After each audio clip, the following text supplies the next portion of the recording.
बिस्मिल्लाहिर्रहमानिर्रहीम। हम लोग चैप्टर नंबर 1 को पढ़ रहे हैं जी आजकल। और चैप्टर 1 में आप लोगों ने कल एक तो चीज़ आइडेंटिफाई हुई थी कि आईकैप ने बुक रिवाइज अपलोड कर दी है, तो ऑब्वियसली आप इमीडिएटली बुक तो फ़ौरन अपनी रिप्लेस कर लें।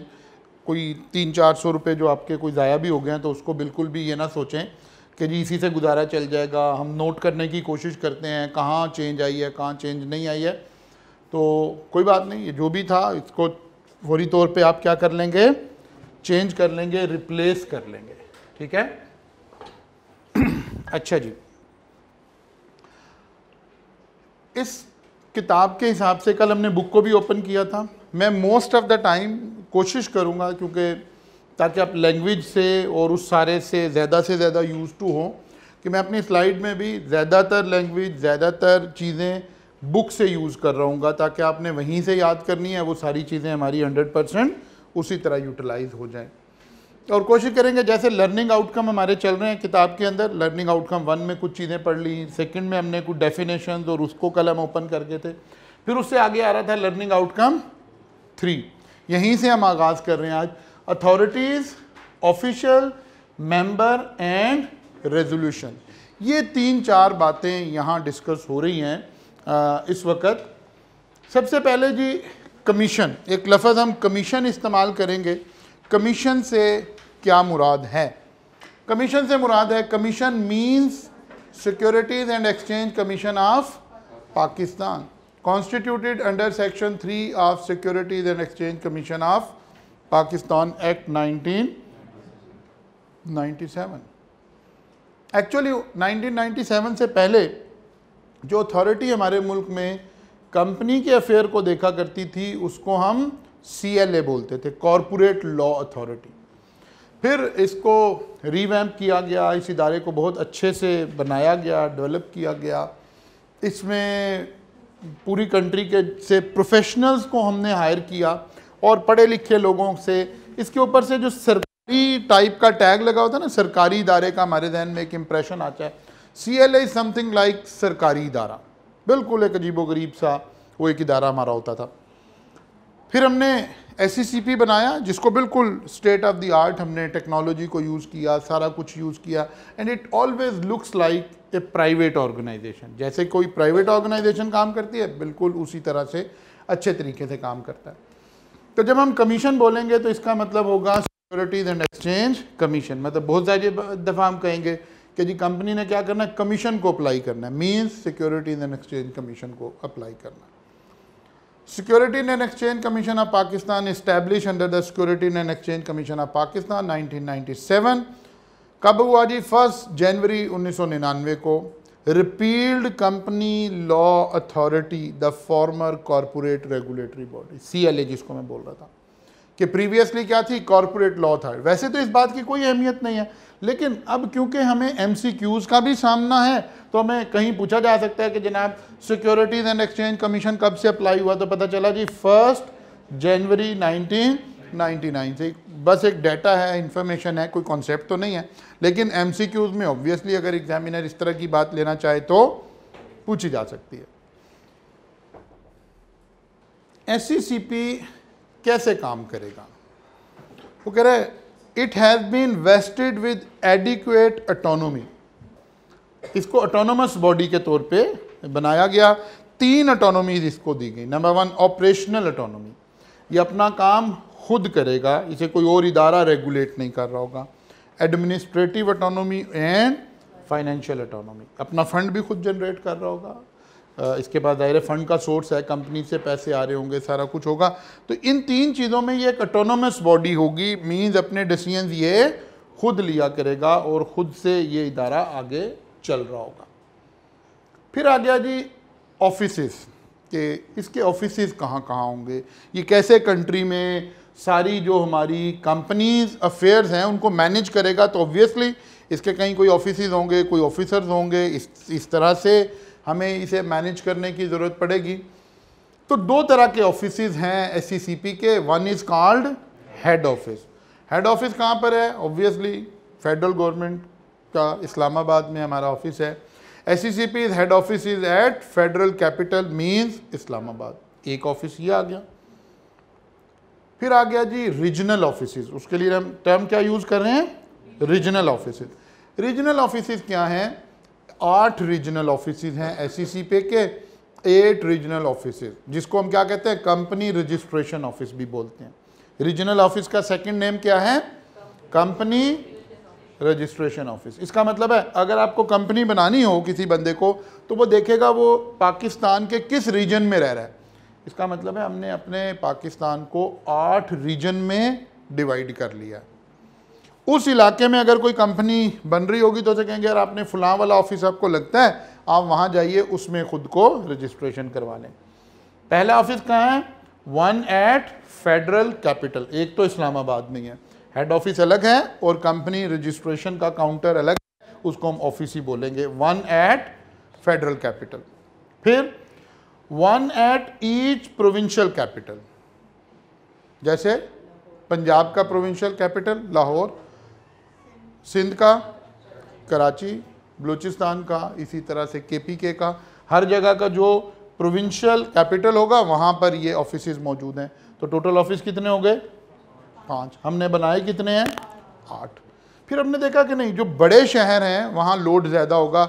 अगर बड़ा शहर कोई मुल्क का खुद कैपिटल नहीं है, लाहौर तो खुद ही कैपिटल हो गया ना, कराची तो खुद ही कैपिटल हो गया, तो फिर हमने 3 ऑफिसेज और बनाए, 3 in other major cities, Multan, Faisalabad and, clear होगी बात जी। ऐसे हमारे पास टोटल रीजनल ऑफिसेज कितने हो गए, 8 हो गए। एक चीज पूछनी थी, ये जो हेड ऑफिस और जो इस्लामाबाद में रीजनल, ये अलग अलग है, इसका लीगल स्टेटस अलग अलग है, भले बिल्डिंग एक भी हो, ठीक है ना, बिल्डिंग एक भी हो, इसका लीगल स्टेटस अलग अलग है। क्योंकि जब कंपनी ने रजिस्टर्ड होना होता है ना, तो वो यहाँ नहीं हो रही होती, बल्कि रजिस्ट्रार के पास हो रही होती है। तो ये रजिस्ट्रार के ऑफिसेज हैं, कंपनी रजिस्ट्रेशन ऑफिसेज ये हैं, ठीक है ना। कंपनी एड्रेस भले एक भी हो, इससे कोई फ़र्क नहीं पड़ता, मतलब हो सकता है आज अलग अलग हों, कल को इकट्ठे भी हो जाएं। तो एक्चुअली एड्रेस मैटर नहीं कर रहा, इनका लीगल फंक्शन मैटर कर रहा है, ठीक है ना। इसके फंक्शंस कुछ और हैं, इसके फंक्शंस कुछ और हैं। इमीडिएट रेगुलेटर कंपनी का, जिस रीजन में कंपनी है उसका रेगुलेटर रेलिवेंट ऑफिस होगा। क्योंकि जब कंपनी हमारी बनेगी, और हम जाहिर है इस सारे सिलेबस में हमने यही पढ़ना है कि जब कंपनी हमारी बन जाएगी तो उसके बाद क्या हो रहा होगा। कंपनी ने कुछ एनुअल रिटर्न्स जमा करानी है, कुछ डॉक्यूमेंट जमा कराने हैं, कुछ मीटिंग होनी है, उसके मिनट्स जमा करवाने हैं। हर वक्त कंपनी ने राब्ते में आना है, किसके, इन ऑफिसेज के, ठीक है ना। तो यहाँ जो ऑफिसर बैठा है उसे हम कंपनी रजिस्ट्रार बोल रहे होते हैं, खाली रजिस्ट्रार बोल देते हैं। फिर तो रजिस्ट्रार के ऑफिस में हमारी सारी कंपनी जो है वो इसको लेकर चल रही होगी, वहाँ से मैनेज हो रहा होगा। अब फिर अगेन क्योंकि MCQs बेस आ रहा है, तो पूछा जा सकता है जी कि जी रीजनल ऑफिसेज कितने हैं टोटल, तो 8 हैं जी। अच्छा जी, हर कैपिटल के अलावा किस किस शहर में है जी, तो फिर ये बात है। अदरवाइज जब MCQs नहीं थे तो हम कह रहे होते थे यार ये कोई कॉन्सेप्ट थोड़े हैं, ये तो जस्ट एक इन्फॉर्मेशन लिखी हुई है, इसको छोड़ें आगे चलें। लेकिन MCQs आने के बाद ये बात भी इंपॉर्टेंट हो गई कि जनाब ये कब से अप्लाई हुआ जी, 1 जनवरी 1999 से अप्लाई हुआ।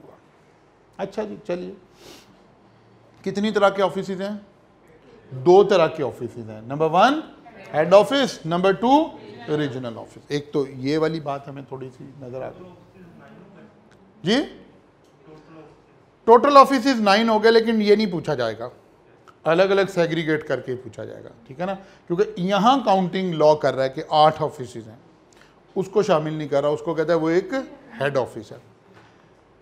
अच्छा जी, parts and function, section 7, commission shall exercise such parts and perform such function as are conferred on it by or under companies act 2000। Commission के पास जो पार्ट्स है ना वो 2-3 तरफ से आ रही हैं, ठीक है ना। इसने क्या क्या करना है, कमीशन ने क्या क्या काम करने हैं, ये 2-3 तरफ से पार्ट्स इसको मिलेंगी। कुछ लॉ हमने, क्योंकि इस वक्त हमारा मेजर काम क्या है, हम कंपनीज एक्ट 2017 पढ़ने के लिए सिलेबस में चल रहे हैं, तो मेन हमने ये चीज़ पढ़ रहे होंगे हम। लेकिन कमीशन को पार्ट्स कमीशन के अपने लॉ से भी तो मिलेंगी, वही 1990 वाला। 99 वाला, और कुछ जो करंट फेडरल गवर्नमेंट बैठी होगी वो भी कुछ अपनी काम, कुछ अपनी जिम्मेदारियां, इसको कुछ पावर्स डेलीगेट कर देगी। तो इन टोटल 3 सोर्स से हमें चीज़ें मिल रही होंगी। सबसे पहला सोर्स क्या आ गया, कंपनीज एक्ट 2017 से कुछ पावर्स आ रही हो। The powers and function of the commission under companies act 2017 are in addition to the powers and function of the commission under securities and exchange commission of Pakistan 1997। क्योंकि main power यहाँ से मिली, additional power companies act 2017 से मिल गई हमें।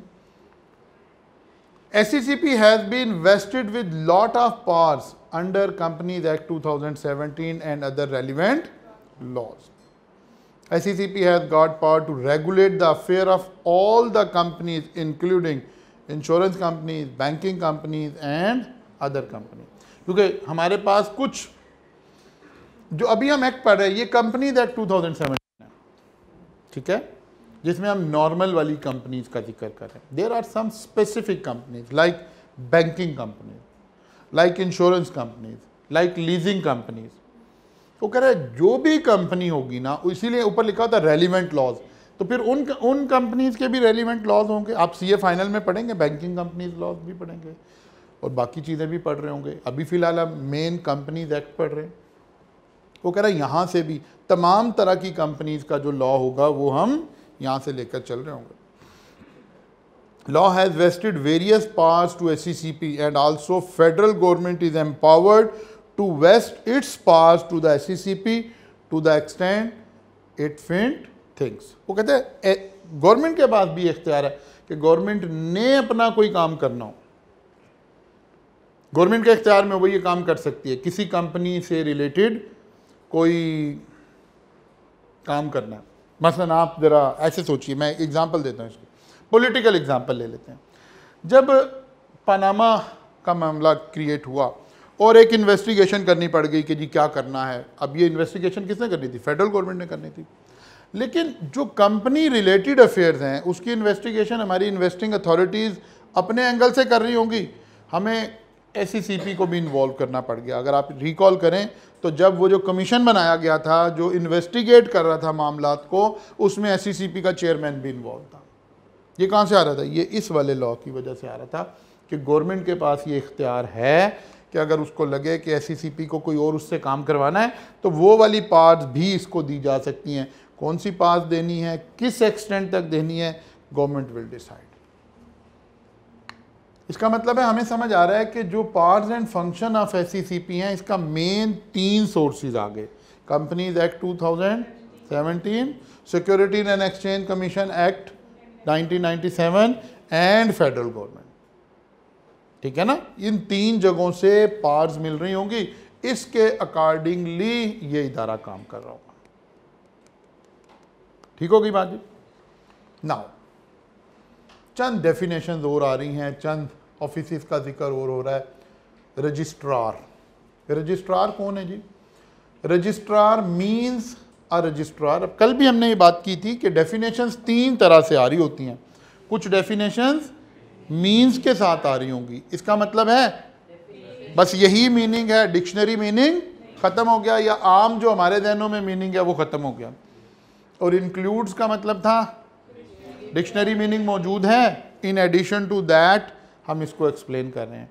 और तीसरा sometime means and include दोनों बातें आ रही होती हैं। ठीक है ना।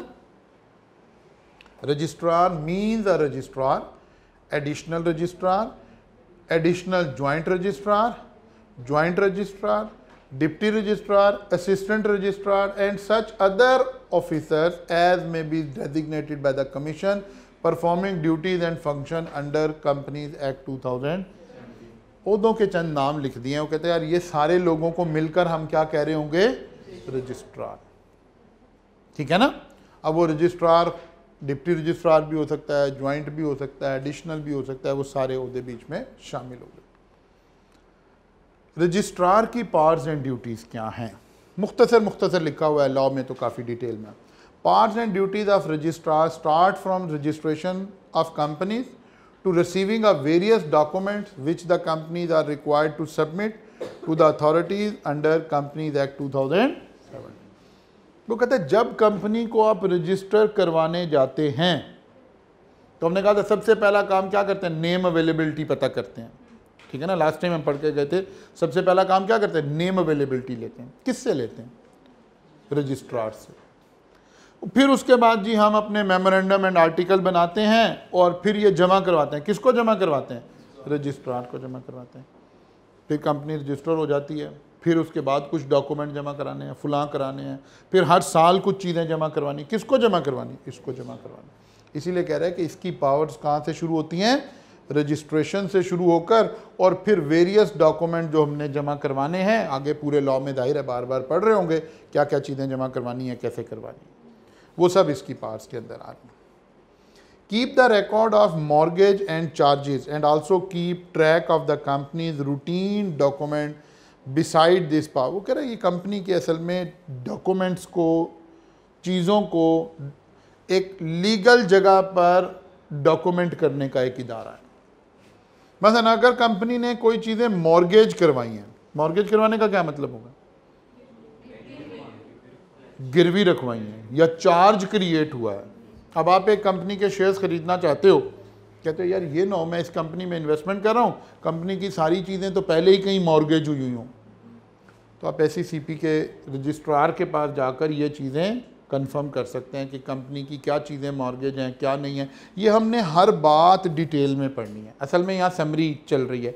अमूमन हम बाज़ दफ़ा इसको छोड़ भी देते थे कि यार जब सारा कुछ पढ़ेंगे तो ये तो खुद ही समझ आ जाएगा, क्योंकि इनमें से हर बात पर मॉर्गेज एंड चार्जेस के ऊपर हमने एक चैप्टर पढ़ना है ना। डॉक्यूमेंट्स के ऊपर हमने पूरा चैप्टर पढ़ना है, जो भी हम यहाँ बात कर रहे थे कि सालाना कौन से डॉक्यूमेंट जाने हैं, कब जाने हैं, कौन कौन सी मीटिंग्स होनी है, इन सब के ऊपर हमने अलग अलग डिटेल में चैप्टर्स पढ़ने हैं।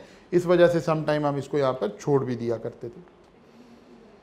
फिर इसके बाद एक टर्म इस्तेमाल हो रही है, officials in a company. Company में कौन कौन से ऑफिशियल्स हैं, एक हम लफ्ज़ यूज़ करें ऑफिसर्स। ऑफिसर इंक्लूड्स, अब देखें डेफिनेशन चेंज हो गई, मीन्स नहीं इंक्लूड। इसका मतलब है ऑफिसर का जो दूसरा मीनिंग है वो अपनी जगह इंटैक्ट है। For the sake of clarification आपको बताया जा रहा है, officer include any director, chief executive, chief financial officer, company secretary and other authorise officer of the company. ये सब लोग कौन हैं, कंपनी लॉ इसको क्या कह रहा है, officers of the company. Board, board in relation to a company means board of director of the company, ठीक है ना। जब कंपनी बनी तो कंपनी के कुछ डायरेक्टर अपॉइंट हुए, शुरू में इनिशियल नॉमिनेटेड डायरेक्टर आ गए, और फिर आइंदा इलेक्शन होने शुरू हुए, हर 3 साल के बाद इलेक्शन हो रहे हैं। वो जो डायरेक्टर हैं उनके जो कमेटी बनी है उसका नाम क्या है, बोर्ड। असल में कंपनी को रन किसने करना है, बोर्ड मीटिंग्स ने रन करना है। बोर्ड मीटिंग कैसे होंगी, डायरेक्टर कैसे अपॉइंट होंगे, इस सारे के ऊपर हम रेलिवेंट चैप्टर्स के अंदर चल के गुफ्तगू करेंगे, डिटेल में गुफ्तगू होगी। वो कह रहा था meeting of the director are called board meeting in which they made decision on behalf of company. और जो बात डिस्कशन हो रही होती है, ठीक है ना, उसको हम एजेंडा, यहाँ लिख लें कहीं पे, agenda of the meeting is called business. Agenda of the meeting, agenda of the meeting is called business.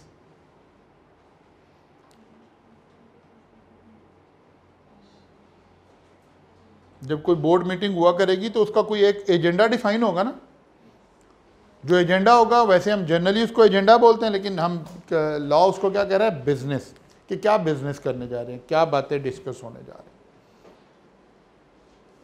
अच्छा जी, इसके बाद दिखाइए और क्या कुछ इसमें डिस्कस हो रहा है।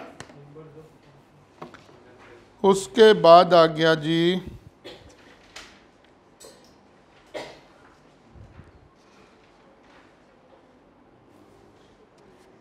Members of a company. Members कौन है जी, शेयर होल्डर, ठीक है ना। The subscriber to the memorandum of association are deemed to have agree to become the member of the company and become member on its registration and every other person. वो कह रहा है कि सबसे पहले मेंबर का पहला सोर्स क्या होगा। जब हमने कंपनी बनानी शुरू की थी तो हमने क्या कहा था, एक मेमोरेंडम बनेगा। मेमोरेंडम में जो लोग अपना नाम लिखेंगे ना, उन्हें हम कहते हैं सब्सक्राइबर। वो कह रहे हैं सबसे पहले मेंबर तो वही होंगे, कंपनी के सबसे पहले मेंबर कौन होंगे, सब्सक्राइबर। सब्सक्राइबर किसके सब्सक्राइबर, मेमोरेंडम के। The subscriber to the memorandum of association are deemed to have agree to become the member of the company. और उसके बाद कौन होंगे, to whom is allotted or who become the holder of any class or kind of share.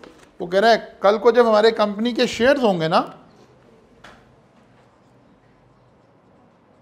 ये different types के होंगे, ठीक है ना। मसलन लफ्ज़ हम आगे जाकर डिटेल में पढ़ेंगे, ordinary share, preference share, redeemable share, इस तरह के अलग अलग। फिर क्लास का मतलब ये भी, हम शेयर्स को बाद दफ़ा जनरली हमारे जो शेयर्स हैं, जनरली जो हमारे शेयर हैं जिसे हम ऑर्डिनरी शेयर कह रहे हैं, इसके अंदर एक शेयर के अगेंस्ट एक बंदे को एक वोटिंग राइट मिलता है कंपनी में। हर शेयर होल्डर के पास ये राइट होता है कि जब कंपनी की मीटिंग्स हो रही होंगी, जो बोर्ड की मीटिंग नहीं, कंपनी की मीटिंग हो रही होंगी। कंपनी की मीटिंग का हमने दो नाम लिखे थे ना, एजीएम और ईजीएम। अब यकीनन इन सब के ऊपर अलग अलग चैप्टर आने, आगे चल के हमने डिटेल में पढ़ना है सारा काम। जब एजीएम हो रही है तो मेंबर ने वोट डालना है, ठीक है। जनरली जो ऑर्डिनरी शेयर हैं, एक शेयर के अगेंस्ट एक वोट होगा। कुछ शेयर ऐसे भी हो सकते हैं जिनमें हम इन लोगों की इंपॉर्टेंस बढ़ाने की बात करें। हम कहें नहीं, आपके पास एक शेयर होगा लेकिन आपके पास दो वोटिंग राइट्स होंगे। कुछ शेयर ऐसे भी होंगे जिसमें हम कहेंगे जनाब आपके पास राइट शेयर्स तो होंगे लेकिन नो वोटिंग राइट, आप वोट नहीं डाल सकते। कभी आप वाकई खुद को समझ लें कि आप मेंबर है। बात समझ आ रही है ना। जैसे हमारे मुल्क में सियासतदानों को ओहदा दे दिया जाता है, इख्तियार नहीं दिया जाता। और हर आने वाला शख्स जब खुद इक़्तिदार में आता है तो ये महसूस करता है कि नहीं, मैं तो इस वक्त वज़ीर आज़म हूँ। उसे कुछ अरसे के बाद शक पड़ने लग जाता है, 2-3 सालों के बाद, कि मैं वज़ीर आज़म हूँ। जब वो अपना शक दूर करने लगता है तो पता लगता है आप वज़ीर आज़म नहीं थे, आपको ओहदा दिया हुआ था, आपने खुद को वज़ीर आज़म ही समझना शुरू कर दिया। ये हर एक के साथ हो रहा है, हर 70 साल से हम ऐसे खेल रहे हैं। तो ऐसे ही कुछ शेयर होल्डर ऐसे भी होते हैं जिन्हें हम कहते हैं यार आप शेयर होल्डर हैं, लेकिन ये ना समझ लेना वाकई शेयर होल्डर हैं, हमने बात आपसे पूछनी कोई नहीं है, ठीक है ना। इसको हम कहते हैं क्लास ऑफ शेयर्स। वो कह रहे हैं कोई भी क्लास ऑफ शेयर जो लोग बाद में शेयर खरीदेंगे वो सब क्या बनते जाएंगे, मेंबर बनते जाएंगे। In relation to a company not having share capital, any person who has agree to become a member of the company. अब जरा तवज्जो करें, लॉ यहाँ थोड़ा सा एक डिफ्रेंशिएट कर रहा है between members and share holder. Generally तो सेम बातें हैं। मेंबर कौन है, जिसका कंपनी में कोई स्टेक इन्वॉल्व है। शेयर होल्डर कौन है, वो मेंबर जिसको शेयर भी एलोकेट हुए हैं। हमने जब कंपनी को क्लासिफाई किया था, गारंटी लिमिटेड वाली एग्जांपल को ध्यान में लाइए। गारंटी लिमिटेड में हमने कहा था कि company may have share capital और may not have share capital. अगर शेयर कैपिटल नहीं है तो अब मैं कंपनी का मेंबर तो हूं लेकिन शेयर होल्डर नहीं हूं। आप समझ आ रही है ना। तो शेयर होल्डर कौन है, ये वो मेंबर हैं जिन्होंने शेयर भी परचेज किए हुए हैं। जर्नली ये इंटरचेंजेबल टर्म है, ऑनर, शेयर होल्डर, मेंबर्स एक ही बात है, लेकिन स्पेसिफिक टाइमिंग के ऊपर इसके मीनिंग थोड़े से 19-20 फर्क भी हो सकते हैं। तो हमें यहां नजर आ रहा है कि वो क्या बता रहे हैं, in relation to a company not having share capital, any person who has agree to become the member of the company, उसको भी हम क्या बोल देंगे, मेंबर बोल देंगे। And whose name are entered in the register of member are member of the company. असल में एक रजिस्टर मेंटेन होगा, अगरचे आगे चल के सब चीज़ों की तफसील आएगी। रजिस्टर मेंबर्स, हमने मेंबर्स का एक रजिस्टर बनाया हुआ है। एक्चुअली कौन मेंबर है जिसका नाम उस रजिस्टर में एंटर हुआ। ये रजिस्टर पहले मैनुअल हुआ करते थे, जाहिर है तरक्की हो गई, डिजिटलाइज हो गया सारा कुछ, तो एक बड़ा अहम रोल होता था। हम चार्टर्ड अकाउंटेंट की एक सर्विसेज हुआ करती थी, हम अपने क्लाइंट्स का शेयर रजिस्ट्रार के तौर पर भी काम करते थे, शेयर मेंबर्स रजिस्टर मेंटेन होता था, उसकी सर्विसेज देते थे। लेकिन फिर एक कंपनी बन गई CDC, central depository company.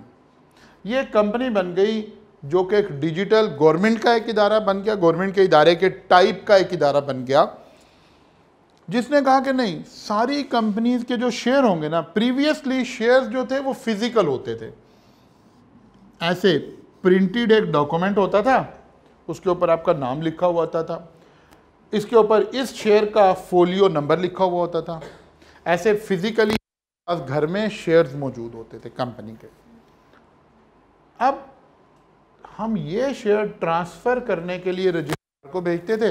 Registrar क्या करता था, जब हम शेयर सेल करते थे तो इसको दूसरे के नाम पर इशू करके उसको सर्टिफिकेट भेज देता था कि अब ये शेयर आपके नाम पर आ गए, जैसे प्रॉपर्टी के डॉक्यूमेंट्स आपके पास घरों में मौजूद हैं।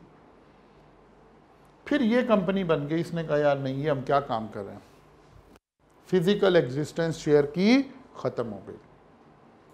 आज हमारी कंट्री में जो शेयर्स हैं वो किस शक्ल में मौजूद हैं, डिजिटल शक्ल में मौजूद है, ठीक है ना। जैसे आपके पास bitcoin and something like this, इसी तरह से ये आज नहीं, ये तो मेरा ख्याल है 15 से 20 साल हो गए हैं अब इस बात को, जब से हमने एक कंपनी बनाई हुई है, और अब शेयर्स कहाँ पड़े हुए हैं, डिजिटली पड़े हुए हैं। CDC कंपनी है, उसके पास मेरे डिजिटल शेयर पड़े हुए हैं। मैं जब शेयर सेल करता हूं तो जैसे बैंक मुझे चेक बुक देता है ना, ऐसे इस कंपनी ने मुझे एक चेक बुक दी हुई है। मैंने शेयर सेल किए स्टॉक एक्सचेंज में, अपने ब्रोकर को एक शेयर का चेक काट के दे दिया कि यार 5000 शेयर इस बंदे के नाम पे ट्रांसफ़र कर दो, वो इस कंपनी को चला जाता है, ये डिजिटली उसको ट्रांसफ़र कर देता है। मेंबर कौन है, टेक्निकली मेंबर कौन है, जिसका इस डिजिटल रजिस्टर में नाम लिखा हुआ आ रहा है, ठीक है ना। जैसे टेक्निकल टर्म में बॉडी कॉर्पोरेट की जब हम डेफिनेशन पढ़ रहे थे, हमने पढ़ा कि who is a chartered accountant, तो हमने कहा कि वो शख्स जिसका जो ICAP एक मेंबर रजिस्टर मेंटेन कर रहा है, जिसका नाम वहां लिखा हुआ है, वो बंदा चार्टर्ड अकाउंटेंट है। ये नहीं कहा जिसने CA कर लिया, जिसने आर्टिकल कर लिए, ये डेफिनेशन नहीं बनाई, बल्कि क्या डेफिनेशन बनाई, जिसका नाम वहां पर लिखा हुआ है। इसका मतलब है अगर वहां से आज निकाल दिया जाए, अब इसने पेपर किए हुए हैं, क्वालिफाई भी किया हुआ है, आर्टिकल भी किया है, but he is no more chartered accountant. इसी तरह मेंबर जब तक उस लिस्ट में शामिल है तो कंपनी का मेंबर है, अगर वहां से लिस्ट से नाम निकाल दिया जाए तो is no more member. The term shareholder and member is use interchangeably, but from the above definition it is clear that member is a broader term. सब लोग मेंबर हैं, सब लोग शेयर होल्डर नहीं हैं, ऐसे ही है ना, सब लोग मेंबर हैं लेकिन सब लोग शेयर होल्डर नहीं है। अच्छा जी, फिर इसके बाद एक छोटी सी बात और आ रही है, पेज नंबर 11 के ऊपर ही ये बात आ रही है, टाइप्स ऑफ रेजोल्यूशन। रेजोल्यूशन हम किसे कहते हैं, what is the meaning of resolution, करारदाद।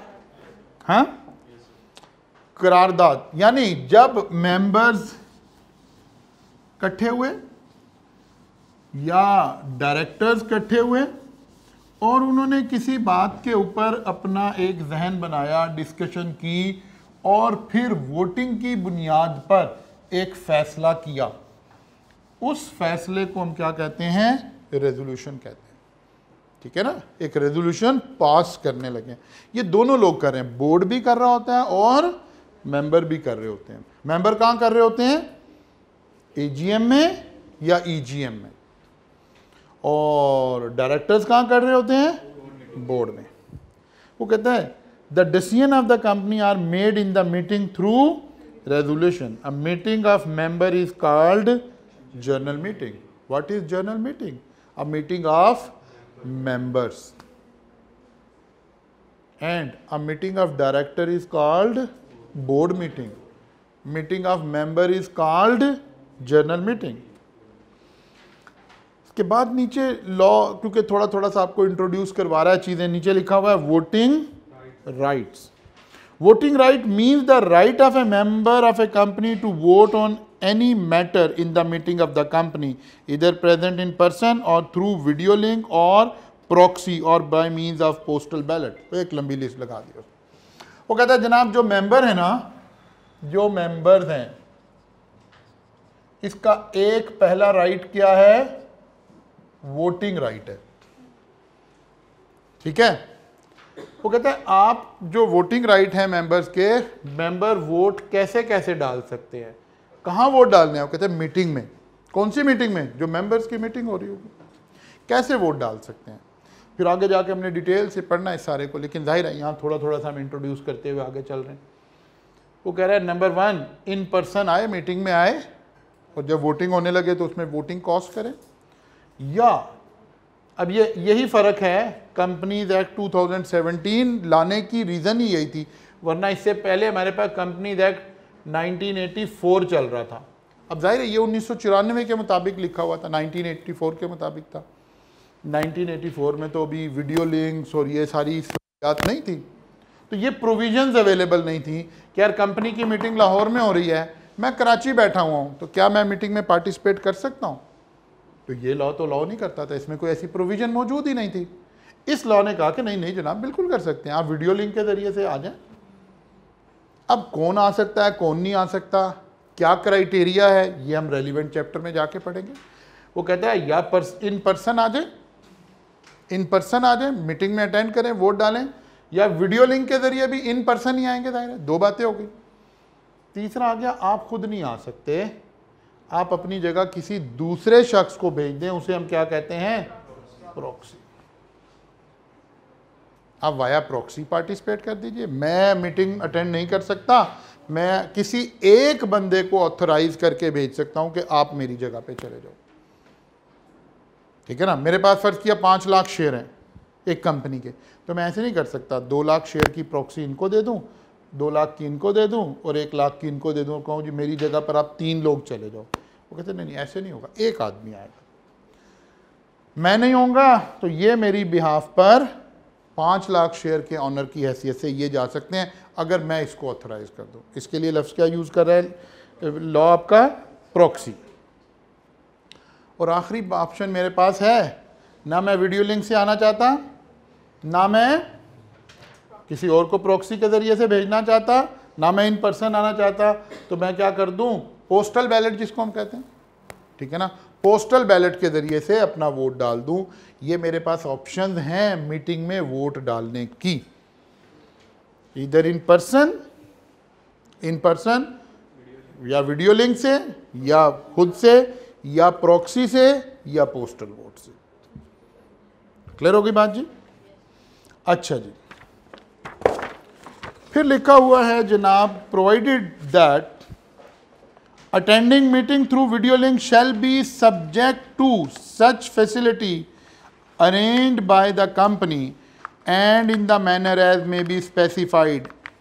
वो कहता है भाई ऐसे नहीं है कि आप कहें जनाब मैंने अपने फ़ोन पर कोई भी ऐप चला ली है और मेरे साथ वीडियो लिंक पे आ जाए। नहीं नहीं ऐसे नहीं होगा, इसका कोई जाहिर है ये कंपनी मैटर्स हैं, सेंसिटिव मैटर्स हैं, इसका कोई प्रोटोकॉल होगा। तो सोचना पड़ेगा यार किस शहर से हम वीडियो लिंक अरेंज करेंगे, वहाँ कितने मेंबर होंगे तो करेंगे, कितने % ऑफ द वोटिंग राइट हमारा वहाँ मौजूद हो, और वो रिक्वेस्ट करें कि जनाब हमारे लिए हम लाहौर नहीं आ सकते, कराची से ही आप वीडियो लिंक अरेंज करें हमारे लिए।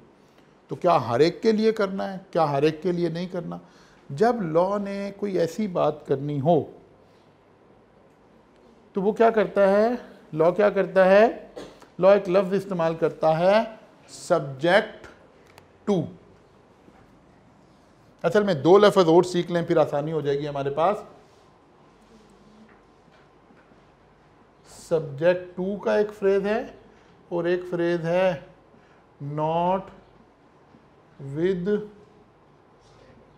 स्टैंडिंग। ये सब इकट्ठा ही लिखा हुआ है, नॉट विद स्टैंडिंग, और एक फ्रेज है हमारे पास सब्जेक्ट टू। लेजिस्लेटर इन दो अल्फाज की मदद से भी अपना कानून बना रहा होता है, ठीक है। जब हमने नॉट विद स्टैंडिंग वाला फ्रेज कहीं लॉ में यूज करना हो ना, तो इसकी अप्रोप्रिएट जगह क्या है? अगर दो चीजें आपस में टकरा रही हों, एक सेक्शन कुछ कह रहा है, एक सेक्शन कुछ कह रहा है, ठीक है। अब लेजिस्लेटर ने बताना है कि इस वक्त कौन सा इनमें से ये एक बात कह रहा है, ये एक बात कह रहा है, और ये बातें आपस में क्या कर रही हैं? कॉन्फ्लिक्ट कर रही हैं, कॉन्ट्राडिक्ट कर रही है। अब ये वाले सेक्शन की बात मानूं, मसलन ये सेक्शन 21 था, फर्ज कर लें, ये सेक्शन 51 था। सेक्शन 21 मुझे कहता है कि आप ये काम कर सकते हैं, और सेक्शन 51 कहता नहीं कर सकते। किस सेक्शन की बात मानी जाए? जिस सेक्शन से पहले ये लफ्ज लिखा हो, नॉट विद स्टैंडिंग। इसका मतलब है ये किसी सेक्शन को पावरफुल बनाने के लिए इस्तेमाल किया जाता है।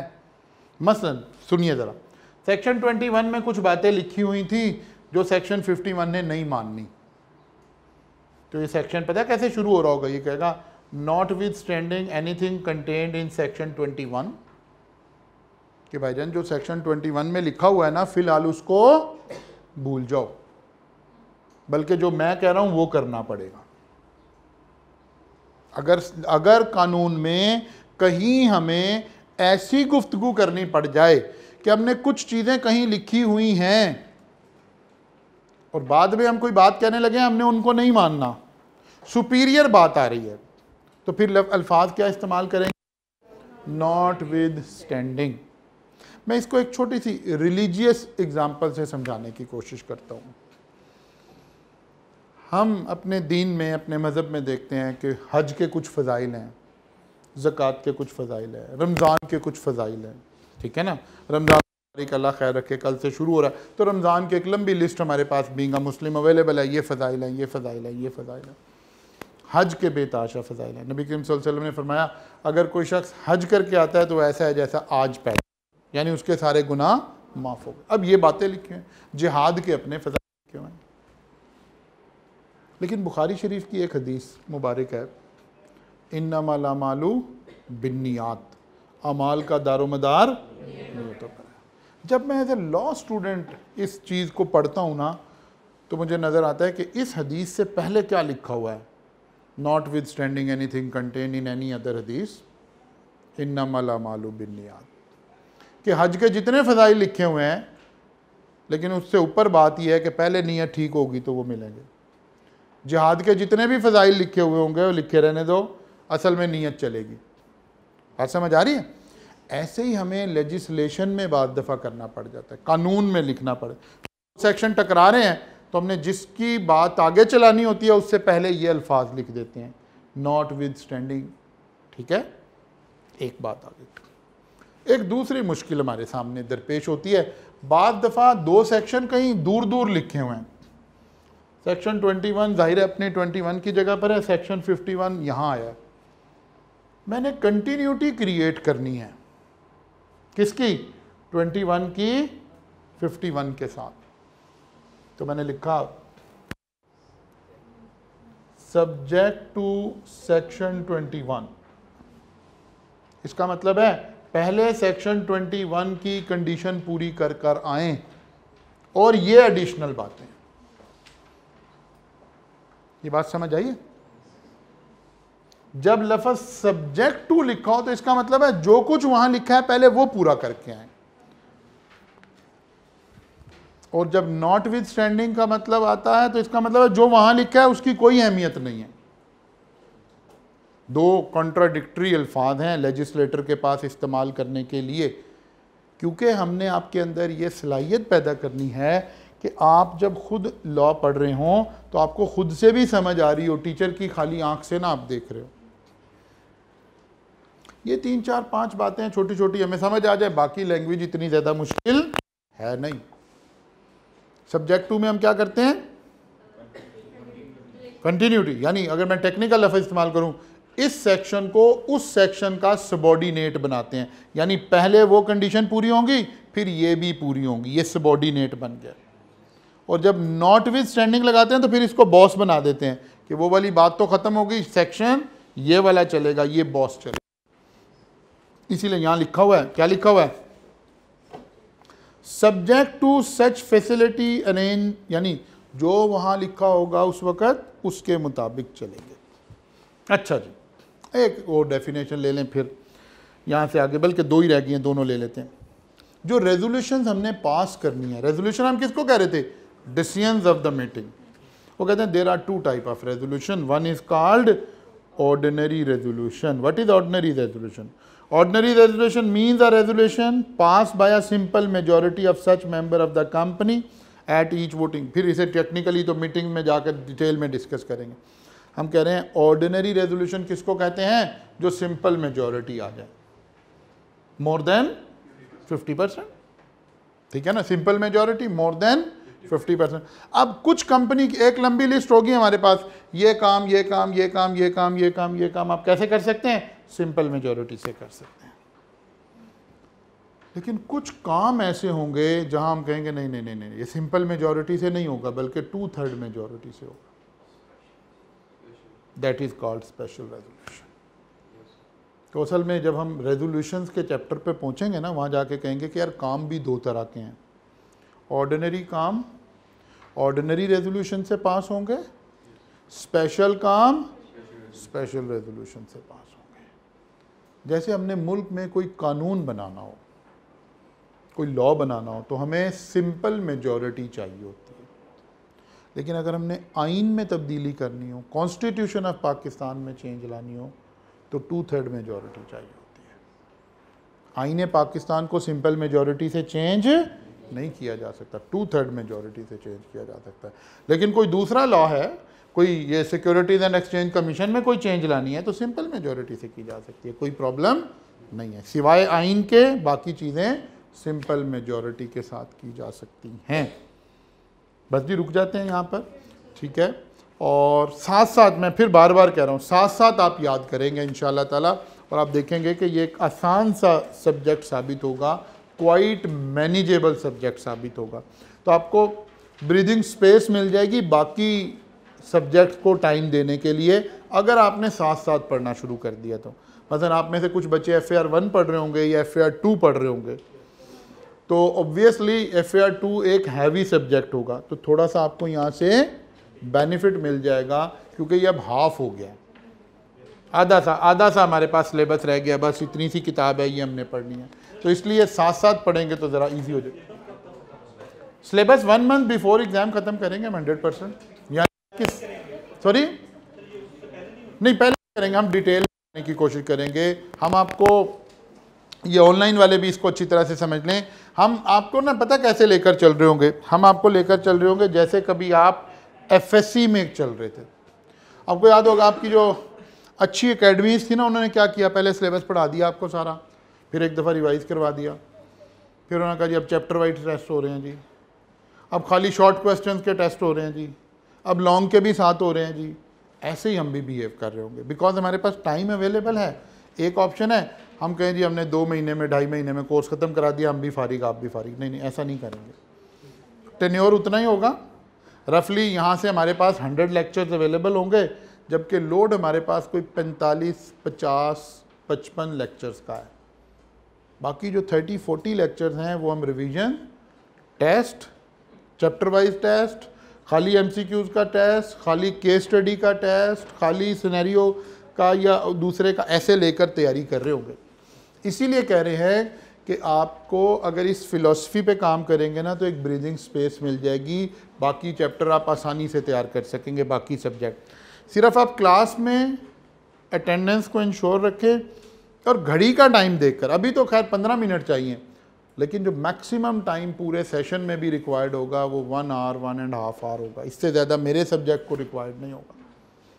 बाकी का टाइम ऑब्वियसली अगर आप MFA पढ़ रहे हैं, FAR 2 पढ़ रहे हैं, कोई और हैवी सब्जेक्ट पढ़ रहे हैं, तो आप वहाँ लगा सकते हैं। ठीक है जी, मंडे को मुलाकात होगी रोज़े के साथ इंशाल्लाह ताला।